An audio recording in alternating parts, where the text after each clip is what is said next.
Habari za wakati huu na karibu tena katika utabiri wa hali ya hewa ambao ni wa saa 24 zijazo. Na kwa usiku wa leo ni matarajio yetu kuwa maeneo yanayozunguka ziwa Victoria, magharibi mwa nchi yetu, maeneo ya nyanda za juu kusini magharibi, maeneo ya kati mwa nchi yetu, nyanda za juu kaskazini mashariki, mikoa ya Morogoro pamoja na Ruvuma. Maeneo haya yanatarajiwa kuwa na hali ya mawingu kiasi, mvua na ngurumo za radi katika maeneo machache. Wakati maeneo mengine ya nchi yanayosalia, maeneo haya yanatarajiwa kuwa na hali ya mawingu kiasi, mvua katika maeneo machache. Na mifumo ya upepo inatarajiwa kuvuma kwa kasi ya kilomita 30 kwa saa katika ziwa Tanganyika pamoja na ziwa Nyasa, na kwa kasi ya kilomita 20 kwa saa katika ziwa Victoria, ziwa Rukwa pamoja na ukanda wote wa pwani, na hivyo hali ya bahari inatarajiwa kuwa na mawimbi madogo. Wakati mifumo ya anga inaonyesha upungufu kidogo wa viashiria vya mvua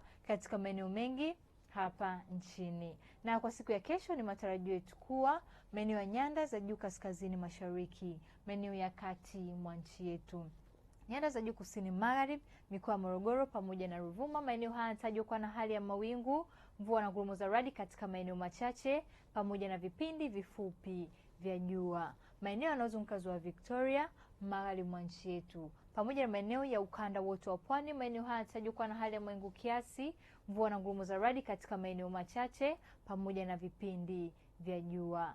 Na kutoka Mamlaka ya Hali ya Hewa Tanzania hatuna la ziada. Ulikuwa nami Rebecca William, tukutane hapo kesho muda wakati kama huu.